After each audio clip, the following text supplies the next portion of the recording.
Salut les filles, j'espère que vous allez bien. Moi j'ai un petit peu le rhume, donc c'est sûr que ma voix soit un petit peu différente, mais c'est pas grave. Bienvenue au troisième épisode de Dimanche on lit. Aujourd'hui je vous présente un livre que j'ai découvert il y a environ 5 ans je crois. C'est une de mes lectures d'été préférées que je relis depuis 5 ans à chaque été parce que c'est une histoire que j'adore qui est parfaite pour l'été. Donc je vous le recommande fortement si vous allez à la plage bientôt, en vacances, au lac ou n'importe où et que vous aimez les histoires de filles. Donc si vous aimez comme les romans policiers, d'aventure, science-fiction ou autre genre, ça se peut que vous n'aimiez pas trop ce livre, mais bon. Donc moi j'ai les deux, donc mais, dans le fond c'est le même mais français-anglais, et en anglais c'est The Au Pairs et en français c'est Un été pour tout changer.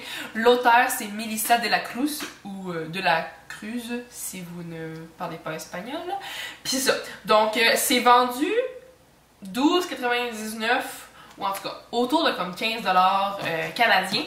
Puis en euros, chez Albin Michel, Wiz, c'est 13,50$. Donc voilà. Et c'est une série de 4 romans. Le premier est le meilleur selon moi. Donc c'est de ça que je vous parle aujourd'hui. Mais si vous voulez, vous pouvez lire les 3 autres. Ils sont vraiment bons aussi. Mais le premier pour moi et pour ma mère est vraiment le meilleur, le plus attachant.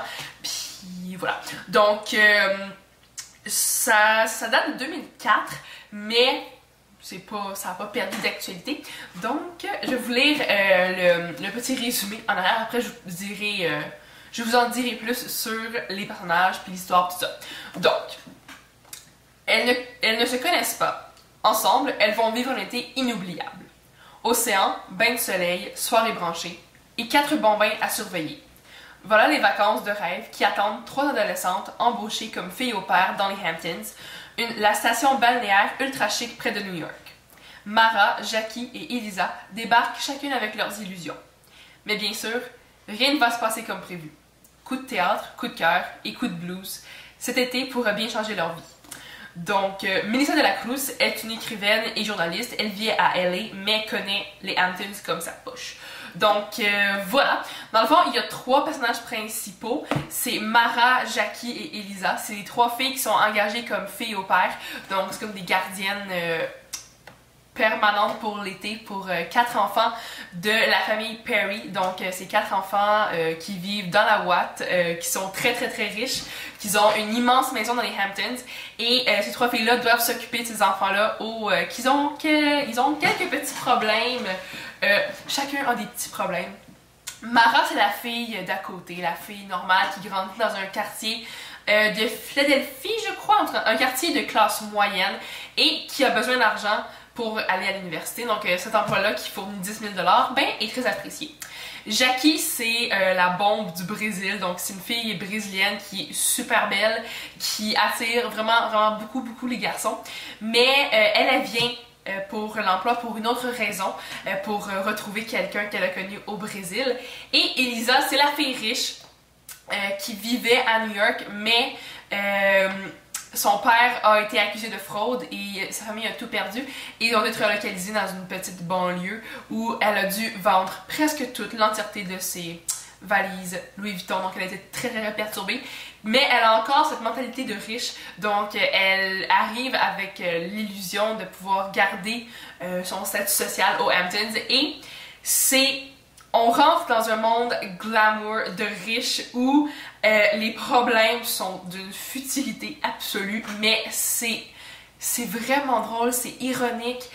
Mara, qui vient d'une famille normale, voit tout ça, puis elle est choquée de certaines pratiques qu'a la belle-mère envers ses enfants, ou ben, les enfants, son enfant et les autres enfants.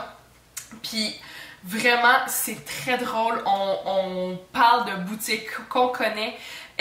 L'histoire est vraiment attachante. Les 3 personnages, on apprend à les connaître puis on apprend à les décortiquer au fil de la lecture. Il y a vraiment beaucoup, beaucoup de rebondissements. C'est un roman où les apparences font face à la réalité. Puis c'est vraiment bien de voir justement que ces illusions vont se défaire petit à petit au fil de l'été. Puis il y a de l'amour, il y a du magasinage, il y a de la, ben pas de la tristesse, mais un petit peu de la méchanceté. En tout cas, c'est vraiment bon, c'est une lecture de plage parfaite.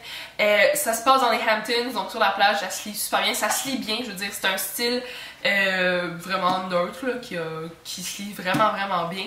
Puis moi, je vous dirais que l'anecdote qui m'a le plus marqué dans la vie des riches, c'est il y a un petit garçon qui est hyperactif, donc il prend un cocktail de médicaments impossible. Puis un jour, évidemment, les filles, elles réussissent pas à mettre la crème solaire assez sur lui, donc il va faire une installation au soleil. Ils vont devoir aller à l'hôpital avec lui. Puis l'excuse qu'elle trouve pour faire passer ce petit accro, c'est que la crème solaire était malheureusement pas assez forte et qu'il y en a une de Suisse qui est excellente. Donc là, la belle-mère est comme, ah ben là, faites-moi ça commander une caisse, puis ça coûte comme 80$ la bouteille, j'imagine. Mais en tout cas, tu sais, c'est plein de petites choses comme ça, puis vraiment, c'est un livre attachant, c'est vraiment bon. Puis je vous recommande vraiment. Donc si vous l'avez lu, ben dites-le moi, ça me fait plaisir de jaser avec vous. Puis ben sinon, je vous recommande vraiment de le lire, de le louer, de l'acheter, vraiment de juste lisez ce livre-là si vous voulez avoir une petite lecture de détente légère qui va vous faire rire, avec laquelle vous allez comme rencontrer un monde de folerie puis de comme nonchalance. Puis c'est ça. Donc moi je l'avais acheté au Renaud-Bré, comme vous pouvez voir le petit sticker ici. Mais ça se trouve pas mal partout, j'imagine. Mais pas mal dans les librairies, vu que c'est plus un roman comme d'actualité. Mais nouveau, c'est ça que je veux dire. Donc bonne lecture les filles, j'espère que ce roman vous intéresse ou vous a allumé une petite cloche. Puis ben, on va se revoir très bientôt. Donc bonne lecture, bonne fin de journée. Puis ben à la prochaine. Ça, bye les filles!